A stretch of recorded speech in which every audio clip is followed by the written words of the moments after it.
అందరికీ నమస్తే. Welcome back to Shivani kitchen.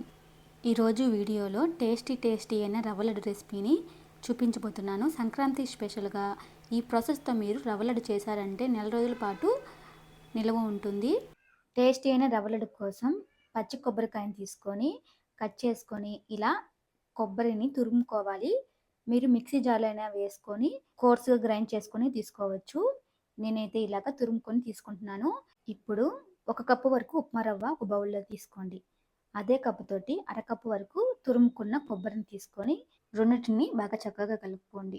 కొబ్బరిలో ఉండే తేమ అనేది ఉప్మా రవ్వ అనేది పీల్చేసుకుంటుంది. ఇప్పుడు స్టవ్ పైన ఒక ప్యాన్ చేసుకొని అందులోకి 3 టేబుల్ స్పూన్ వరకు నెయ్యి వేసుకొని ఇప్పుడు ఒక 10 నుంచి 20 దాకా జీడిపప్పులను వేసుకొని మంటను తగ్గించి మంచి కలర్ వచ్చేంత వరకు ఫ్రై చేసుకొని తీసుకోండి. ఇప్పుడు అదే నేతిలోనే కాస్తంత ద్రాక్ష వేసుకొని వీటిని కూడా మంచి కలర్ వచ్చేంత వరకు బాగా చక్కగా వేయించుకొని ఆ ప్లేట్లోకి తీసేసుకోండి. ఇలా తీసేసుకున్న తర్వాత ఇప్పుడు ఇదే నెయ్యిలోనే ఇప్పుడు మనం ముందర కలిపి పెట్టుకున్న ఉప్మా రవ్వ కొబ్బరిని వేసుకొని మంటని తగ్గించి సన్నటి సెగ మీద ఒక 10 నుంచి 15 నిమిషాల పాటు బాగా చక్కగా వేయించుకోవాలి.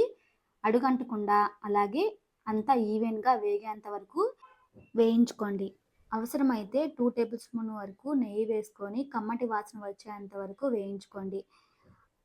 నాకైతే దగ్గరగా 15 నుంచి 20 నిమిషాల పాటు టైం అనేది పట్టింది. ఇలా లో ఫ్లేమ్లో వేయించుకుంటేనే రవ్వ లడ్డు అనేది టేస్ట్ అనేది చాలా బాగుంటుంది. ఇప్పుడు వేయించుకున్న ఉప్మా రవ్వని ఒక బౌల్లోకి తీసేసుకొని పక్కన ఉంచుకుందాం. ఇప్పుడు అదే ప్యాన్లోకి 3/4 కప్పు వరకు పంచదార తీసుకోండి. అలాగే అరకప్పు వరకు వాటర్ వేసుకొని స్టవ్ ఆన్ చేసుకొని మంటని మీడియం ఫ్లేమ్లో ఉంచేసుకొని చక్కెర కరగనివ్వండి. ఇలా చక్కెర కరిగిన తర్వాత మంచి సువాసన కోసం ఇందులోకి ఒక 2-3 యాలక్కాయలు వేసుకొని ఇప్పుడు లేత తీగ పాకం అనేది తీసుకోవాలి. చక్కెర కరగంగానే 2 నిమిషాలకి మనం ఒకసారి చెక్ చేసుకుంటే ఈ విధంగా జిగురుగా ఫామ్ అయ్యి ఇలా లేత తీగ పాకం వచ్చాక ఇప్పుడు మంటను తగ్గించేసుకొని మనం ముందుగా వేయించుకున్న ఉప్మా రవ్వ కొబ్బరిని ఇందులో వేసేసుకొని ఒకసారి బాగా కలుపుకొని 2 నిమిషాలు అయ్యాక స్టవ్ ఆఫ్ చేసుకోండి. మరి ఎక్కువసేపు కూడా ఇందులో ఉంచవలేదు.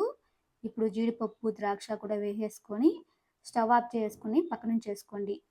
ఇప్పుడు గోరువెచ్చగా ఉన్నప్పుడే ఇలా మనం రవ్వ లడ్డులాగా చుట్టేసుకోవాలి. చల్లారిన తర్వాత గడ్డలుగా ఫామ్ అయిపోతుంది.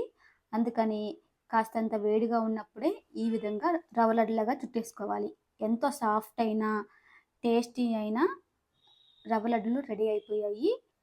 ఈ వీడియో మీకు నచ్చితే లైక్ చేసి మరిన్నో టేస్టీ ఈజీ రెసిపీస్కి మరొక వీడియోతో మళ్ళీ కలుసుకుందాం. Thanks for watching.